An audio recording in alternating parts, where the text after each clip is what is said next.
Have you ever noticed how some people only see your value when it serves them? They don't appreciate your time, effort, or loyalty until they need something. And when that moment comes, they suddenly appear with sweet words, empty promises, and favors disguised as friendship. But here's the truth. Real friendship doesn't come with conditions, and trust isn't a currency to be spent only when it's convenient. There are people who assume you will always say yes, that you will always be available. They count on your kindness, not because they cherish it, but because they can exploit it. And as long as you keep saying yes, they will keep asking.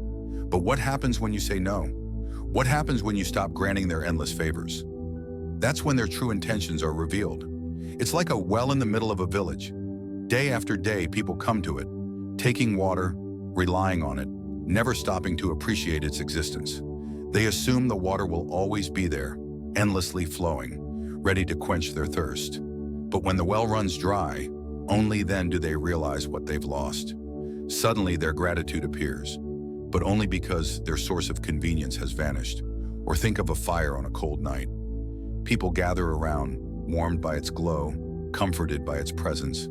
They stretch out their hands, bask in the heat, and expect it to burn forever. But when the fire needs fuel, when it needs care in return, they hesitate. They don't want to tend to it, they just want to take from it. And when the fire fades to embers, when the cold sets in, they walk away in search of another source of warmth. That is the reality of trust. It only holds value when it is mutual. A one-sided relationship where you are constantly giving while the other person only takes is not friendship. It's exploitation. And if you continue to entertain selfish requests, you will find yourself drained, running on empty, with nothing left for yourself. So how do you recognize the difference between a genuine favor and a manipulative request? How do you set boundaries without guilt? Stay until the end, because the last insight will change everything. Let's get started. Number 1, can you lie for me? Let's talk about one of the biggest red flags in any relationship, when someone asks you to lie for them. At first, it may seem harmless. Maybe they ask you to cover for them at work, pretend they were with you when they weren't, or tweak a few details to make them look better.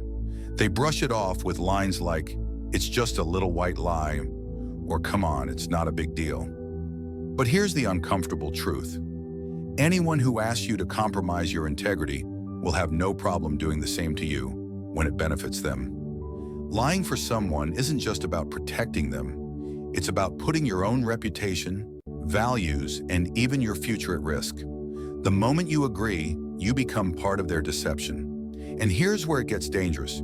If they're comfortable asking you to lie for them, they'll have no problem lying to you. To them, honesty is not a principle, but a tool, something that can be bent and twisted to suit their needs. And if today they need you to lie for them, what's stopping them from twisting the truth about you tomorrow?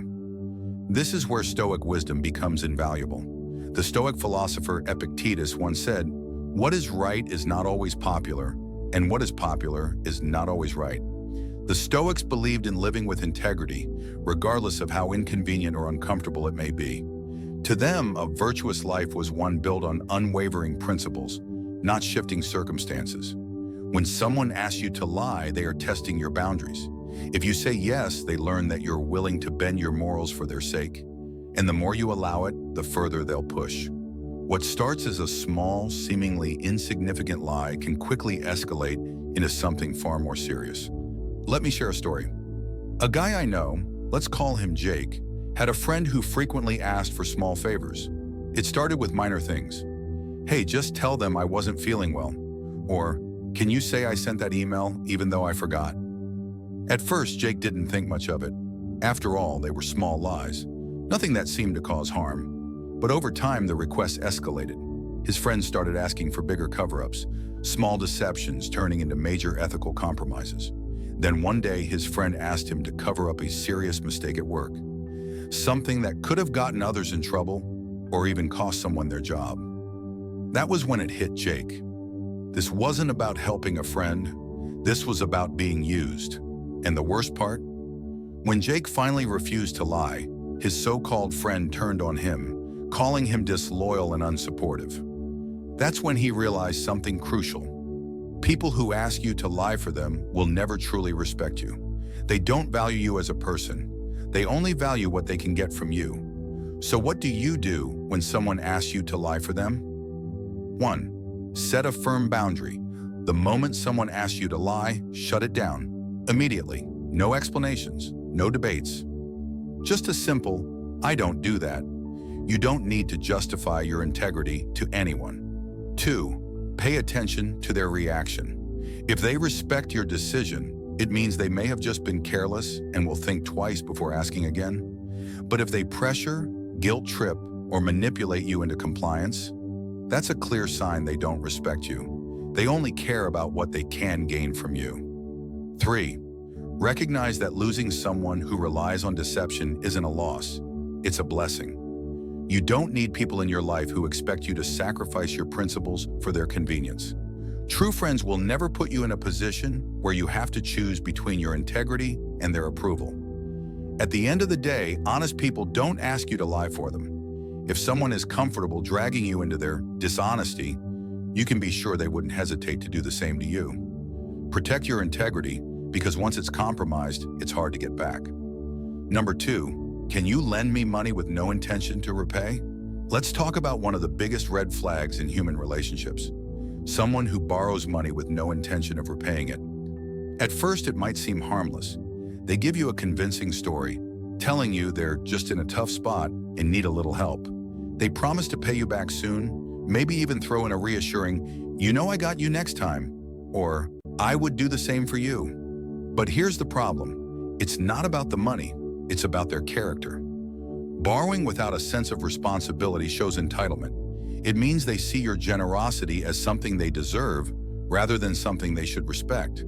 And if they can easily take from you without feeling the burden of accountability, what else are they willing to take?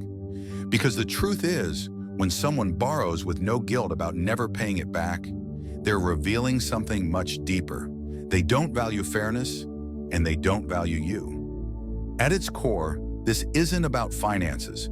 It's about respect, integrity, and how they view relationships. Money has a strange way of revealing people's true nature. It exposes whether someone sees you as a person or as a resource.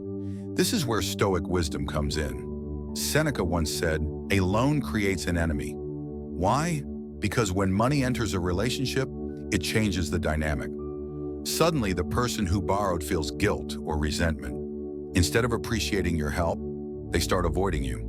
They justify not paying you back by saying things like, "Oh, you have plenty of money. Why are you so worried?" Or, "You know I'll pay you eventually. Stop bringing it up." But the reality is, the moment they borrowed with no intention of repaying, they already disrespected you. Let me share a story. A guy I know, let's call him David, had a close friend who frequently asked to borrow small amounts of money. At first, it was just $20 here, $50 there. Nothing too concerning. David didn't mind helping out, but over time, he started noticing a pattern. The friend never offered to repay, and whenever David brought it up, the response was always the same. "Oh yeah, I'll take care of that soon." But soon never came. Then one day, the friend asked for a much larger amount, something that would actually hurt David financially if it were never repaid. That's when he finally said no. And guess what? The friendship ended almost immediately. The moment David stopped being a source of easy money, the so-called friend disappeared. That's when he realized it was never about friendship. It was about what they could get. So how do you handle this? First, never lend what you're not willing to lose. If you give money, consider it a gift, not a loan, because the reality is most personal loans never come back. If you expect repayment and don't get it, you'll feel resentment. But if you give it freely, you maintain control over your emotions and expectations. Second, watch how people treat debts. A responsible person will pay you back without being asked. Someone who avoids it was never going to repay in the first place. If they suddenly stop answering messages or act defensive when the topic comes up, they never plan to honor their word. And finally, understand that saying no will reveal their true intentions. If someone values you only when you're financially useful to them, then their loyalty was never real. True friends respect your boundaries, whether financial or otherwise. If denying a loan makes someone turn on you, they were never really there for you to begin with. At the end of the day, it's not about the money, it's about respect. A person who borrows without the intention to repay isn't just careless with cash, they're careless with trust. And if they don't respect a debt, they won't respect you either. Money may be replaceable, but trust isn't. Protect yours. If you found this valuable, hit like and subscribe for more powerful insights. Number 3, can you keep this a secret? Let's talk about one of the most dangerous favors people ask for without realizing the weight of it. Keeping a secret to cover their wrongdoing. At first, it might seem harmless. Maybe they made a mistake at work and want you to stay quiet. Maybe they did something unethical and need you to look the other way. They say things like, "Come on, you're my friend. Just keep this between us." It feels like a small ask, a minor act of loyalty. But here's the truth. Keeping secrets that protect dishonesty doesn't make you a good friend. It makes you part of the deception. When someone asks you to cover for them, they're not just asking for silence, they're asking for your integrity. And once you agree, you're involved. If their lie unravels, you go down with them. Even if it never comes to light, you carry the burden of knowing the truth and doing nothing. The worst part? People who drag you into their secrets rarely take responsibility when things fall apart. If they're willing to deceive others, what makes you think they wouldn't throw you under the bus to save themselves? It happens all the time. Someone asks for a simple cover-up, and when the situation spirals out of control, they point fingers at the person who helped them. Suddenly, you're the one left dealing with the consequences of a mistake that was never yours to begin with. This is where Stoic wisdom comes in.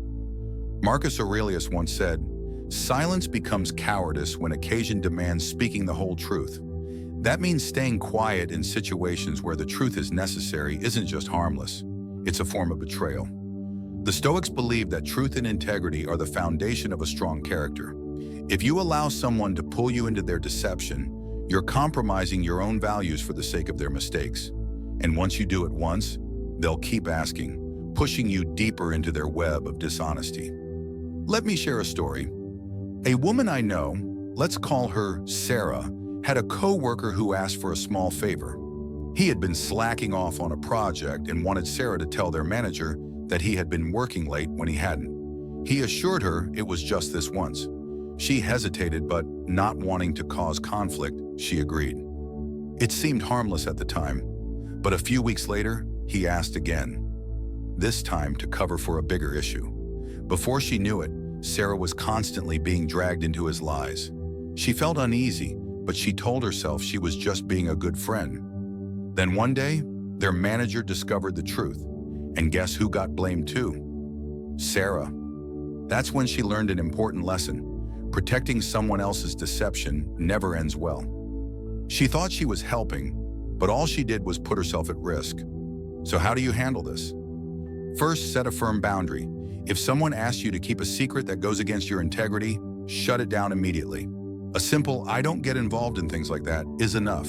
You don't owe them an explanation or a debate. Second, observe their reaction. A good person will respect your stance. Someone manipulative will pressure you, guilt trip you, or act offended. That's a red flag. And finally, understand that real trust is built on truth. If someone only values you when you help them hide things, they don't respect you. They just see you as useful. That's not friendship, and it's not loyalty. At the end of the day, never let someone else's dishonesty compromise your integrity, because once you protect a lie, you become part of it. And nothing destroys trust faster than deception. The moment you agree to cover for someone, you give them permission to keep using you. The only way to truly protect yourself is to stand firm in your values, no matter how small the secret seems. A person who truly respects you will never ask you to lie for them. And if they do, that tells you everything you need to know.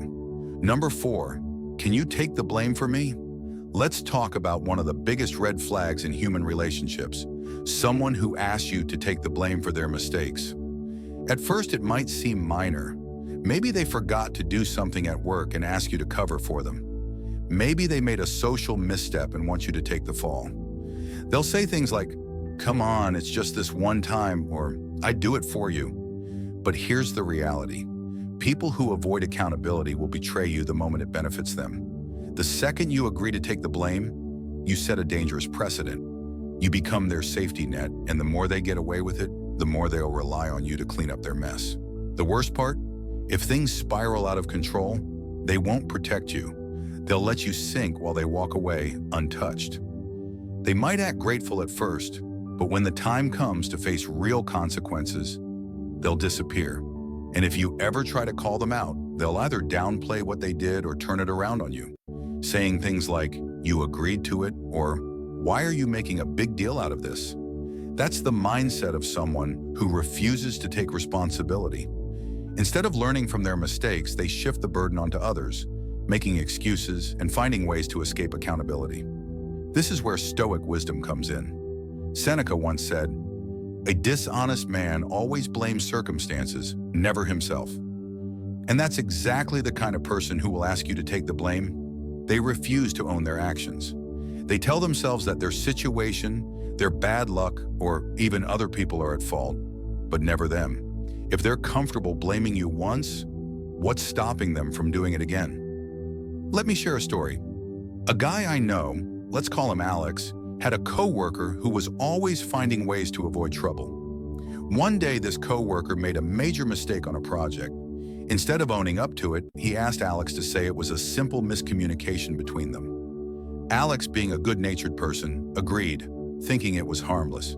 But then it happened again and again. Every time something went wrong, this coworker found a way to shift the blame onto Alex. It started with small things, but eventually it escalated to serious issues. And when their boss finally had enough and wanted to hold someone accountable, it wasn't the coworker who faced the consequences, it was Alex. That's when he realized something important. People who refuse to take responsibility will always find someone else to carry the burden for them. So how do you handle this? First, say no immediately. The moment someone asks you to take the blame, set a firm boundary. A simple, "I'm not responsible for your mistakes," is all it takes. You don't owe them an explanation, and you don't need to argue. Second, pay attention to their reaction. If they get defensive, angry, or try to guilt trip you, that's a clear sign they never respected you in the first place. They only valued what you could do for them. And finally, distance yourself from people who avoid accountability. Someone who won't own their mistakes is someone who will sacrifice you to protect themselves. They might act like a friend, a teammate, or even a loved one. But when push comes to shove, they'll always choose themselves at your expense. At the end of the day, true strength comes from taking responsibility, not running from it. Never carry the weight of someone else's dishonesty, because once you do it for them, they'll expect you to do it forever. And the longer you allow it, the harder it becomes to break free. Protect your integrity, because the moment you take the blame for someone else, you give them permission to keep using you. Number 5, can you do this for free? Let's talk about a favor that might seem harmless at first. Someone asking you to do things for free repeatedly, without appreciation. It starts small. Maybe they ask for a little help, a quick favor, or just a simple task. At first you don't mind, you're happy to help. But then it happens again and again. And before you know it, you've become their go-to person for free work.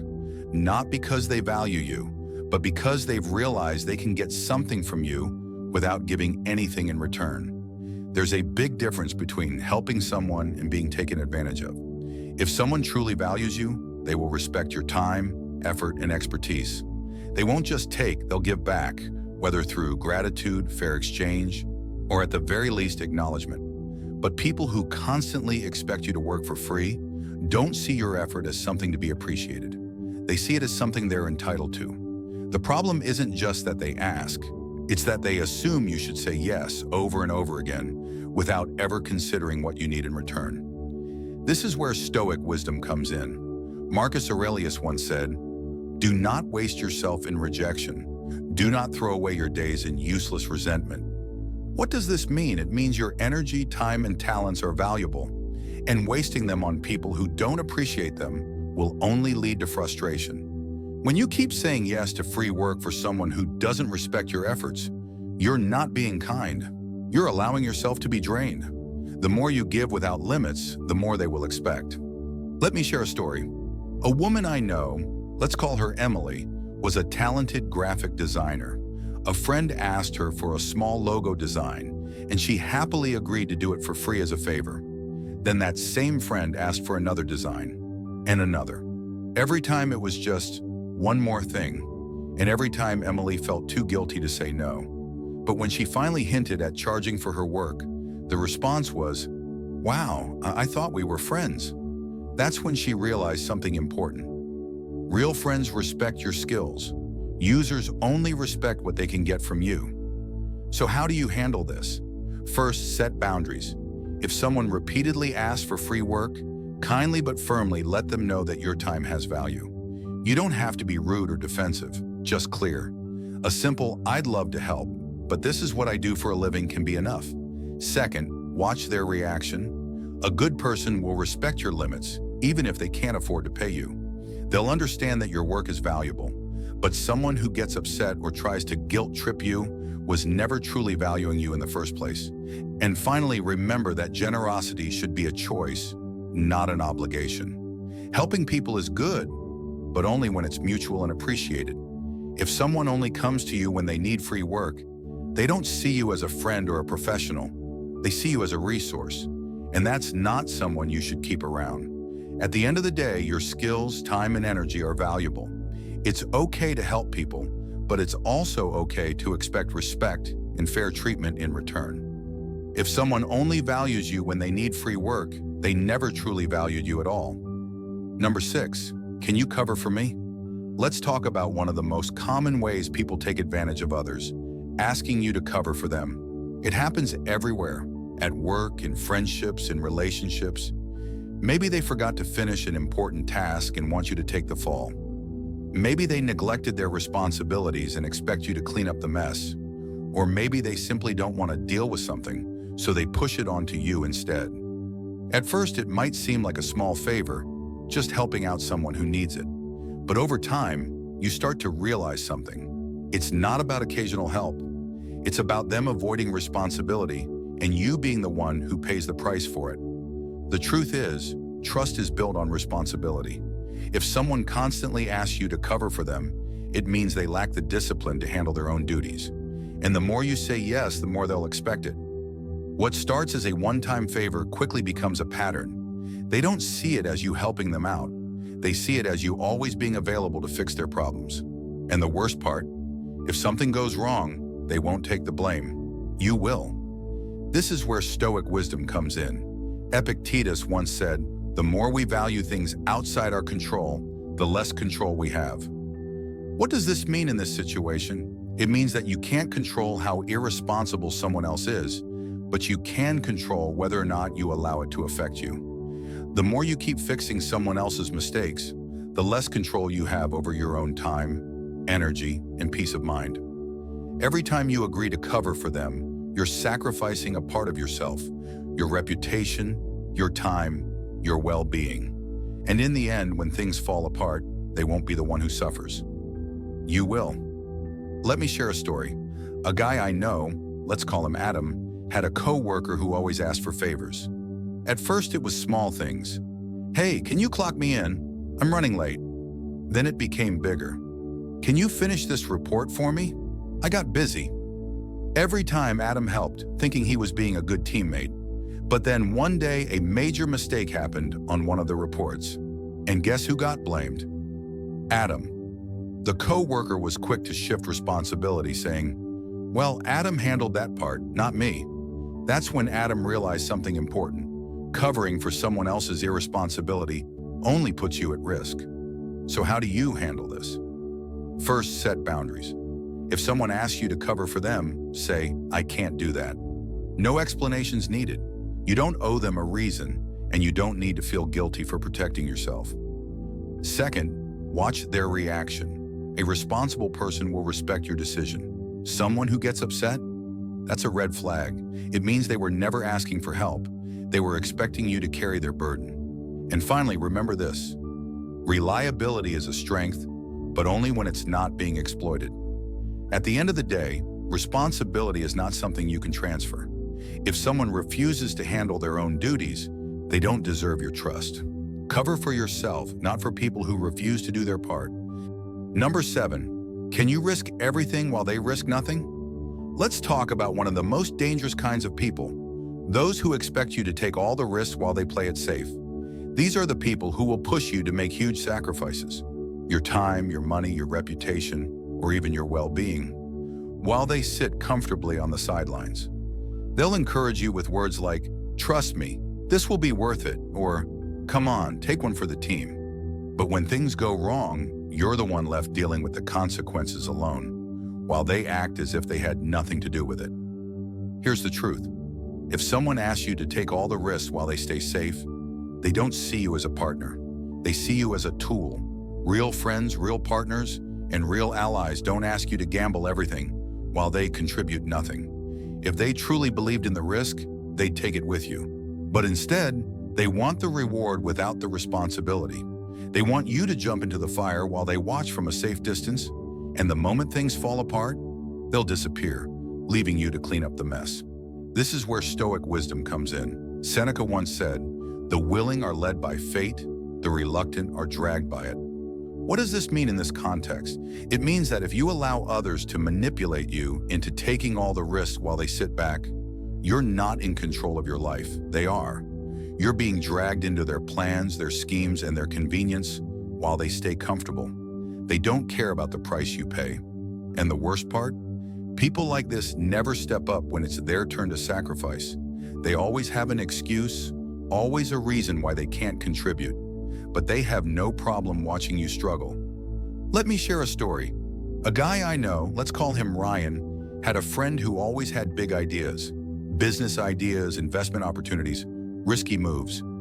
Every time he'd tell Ryan, "This is the next big thing. You should put in the money first, and once it takes off, I'll join in." Ryan trusted him, so he took the risk, investing time, money, and energy. But his friend? He never followed through. And when things didn't work out, he simply shrugged and said, "Well, you didn't have to do it." That's when Ryan realized something. This so-called friend never intended to take a risk. He only wanted someone else to carry the weight. So how do you handle people like this? First, ask yourself, are they taking the same risk? If the answer is no, that's a red flag. A real partner, whether in business, friendship, or life, will stand beside you, not hide behind you. Second, set boundaries. If someone keeps pushing you to sacrifice while they contribute nothing, say, "I'm only in if we both take the risk." If they back away at that moment, you have your answer. They were never truly invested in the first place. And finally, trust actions, not words. If they truly believed in what they're asking you to do, they wouldn't hesitate to take the leap with you. At the end of the day, real trust is built on shared effort and responsibility. If someone expects you to risk everything while they risk nothing, they're not looking out for you. They're using you. Know your worth, protect your future, and never carry risks that others refuse to share.